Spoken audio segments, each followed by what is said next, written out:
আজকের ভিডিওতে আমরা রংপুর জেলার কিছু ইনফরমেশন নিয়ে আলোচনা করব।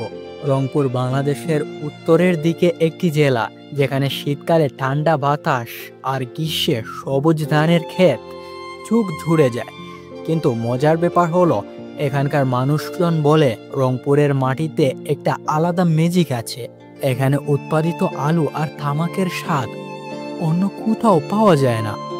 এই ম্যাজিকটা নিয়ে আজকে আমরা ঘুরে বেড়াবো এবং বিস্তারিত জানবো। তাহলে শেষ পর্যন্তই থাকুন। চলুন শুরু করি। রংপুর বাংলাদেশের উত্তর পশ্চিমে রংপুর বিভাগের একটা অংশ। এর চারপাশে আছে নীলফামারী, গাইবান্ধা, দিনাজপুরের মতো জেলা। উত্তরে ভারতের সীমানা আর কয়েকটা নদী, যেমন ঘাঘাট নদী এখানকার ল্যান্ডস্কেপকে সুন্দর করে তোলে। জেলার এরিয়া প্রায় 2400 বর্গ কিলোমিটার, যা বাংলাদেশের অন্য জেলাগুলোর মতোই মাঝারি সাইজের। এখানকার জলবায়ু গরম ঠান্ডা মিশ্রণ। শীতকালে তাপমাত্রা 10 ডিগ্রির নিচে চলে যায়। রংপুর জেলার মানুষ প্রায় 30 লক্ষ। অধিকাংশই গ্রামে থাকে, বেশিরভাগ জেলারই মতো। কিন্তু রংপুর শহরটা বেশ ব্যস্ত আর আধুনিক হয়ে উঠছে। এখানকার মানুষজন খুবই অতিথিপরায়ণ। যদি কখনো যাও, দেখবে তারা তোমাকে চা খাওয়াতে চাইবে আর গল্প বলবে। অর্থনীতির দিক থেকে রংপুর প্রধানত কৃষি নির্ভর। এখানে অনেক আলু, ধান আর তামাক চাষ হয়। তামাক তো রংপুরের একটা সিগনেচার। বাংলাদেশের অনেক তামাক এখান থেকে আসে। এছাড়া আখ, পাট এবং বিভিন্ন সবজির উৎপাদন হয় এখানে।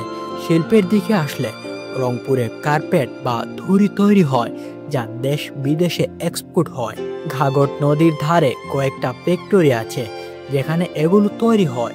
রংপুরের সংস্কৃতি নিয়ে কথা বললে, এখানকার লোকেরা খুবই উৎসবপ্রিয়।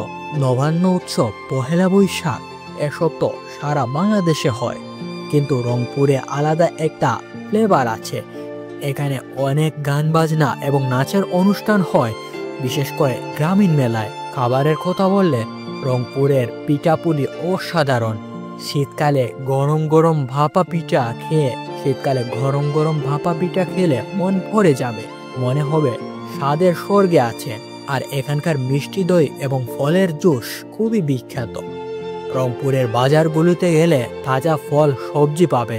এবার আসি শিক্ষা আর স্বাস্থ্যের দিকে।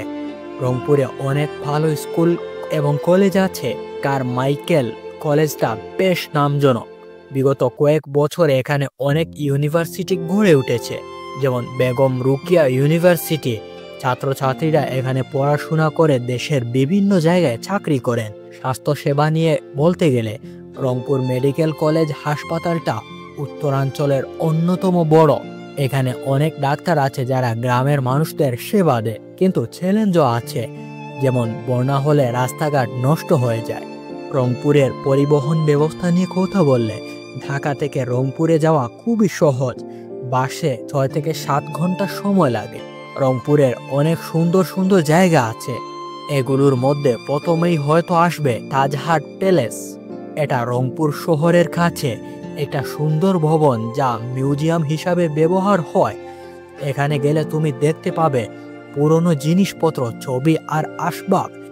চারপাশে বাগান। সকালে গেলে শান্তি পাবে, আর ছবি তোলার জন্য এটা একটা পারফেক্ট জায়গা। এটা দেখতে 1 থেকে 2 ঘন্টা সময় লাগবে। এন্ট্রি ফি খুবই কম। দ্বিতীয় জায়গাটি হচ্ছে রংপুর চিড়িয়াখানা। এটা উত্তর বাংলাদেশের একমাত্র চিড়িয়াখানা যেখানে অনেক প্রাণী আছে, যেমন বাঘ, হরিণ, পাখি, সাপ। চিড়িয়াখানার ভিতরে একটা ছোট্ট পার্কও আছে যেখানে বাচ্চারা খেলতে পারে। শীতকালে গেলে আরো মজা বেশি হবে। এর পরের জায়গাটি হচ্ছে অ্যামিউজমেন্ট পার্ক। এটা রংপুরের কাছে একটা মানমেড পার্ক, ওয়াটার পার্ক এবং গেমস খেলার জন্য জায়গা আছে। বাচ্চাদের জন্য এটি একটা পারফেক্ট জায়গা। চারিপাশে সবুজ আর লেকও আছে। গরমের দিনে গেলে এখানে আপনি পানিতে সাঁতার কাটতে পারেন। এর পরের জায়গাটি হচ্ছে চিকলি বিল। এটা রংপুর শহরের কাছে একটা সুন্দর বিল বা লেক। এখানে প্রকৃতি উপভোগ করতে পারেন। শীতে পাখিরা আসে আর বোটিং করে ঘুরে বেড়াতে পারেন এখানে। চারিপাশে ধানের ক্ষেত আর গাছ, যা ফটো তোলার জন্য পারফেক্ট। এখানে গেলে আপনি শান্তি পাবেন আর সূর্যাস্ত দেখার মজাই আলাদা। শহরের কোলাহল জীবন থেকে একটু শান্তি পাবেন এখানে গেলে।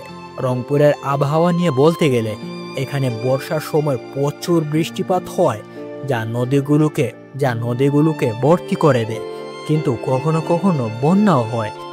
রংপুরে 8টা উপজেলা আছে: রংপুর সদর, গঙ্গাচড়া, কাউনিয়া ইত্যাদি। প্রত্যেকটায় আলাদা আলাদা ফিচার আছে। উদাহরণস্বরূপ মিঠা পুকুরে অনেক ধান চাষ হয়, এখানকার মানুষজনের ভাষা একটু আলাদা। রংপুর একটা জায়গা যেখানে প্রকৃতি, মানুষ আর সংস্কৃতির মিশ্রণ আছে। যদি কখনো যাও, দেখবে কেন এটা স্পেশাল। আপনি যদি এই পর্যন্ত দেখে থাকেন তাহলে অবশ্যই লাইক করতে ভুলবেন না এবং এরকম আরো ভিডিও পেতে অবশ্যই সাবস্ক্রাইব করবেন। ধন্যবাদ। আসসালামু আলাইকুম।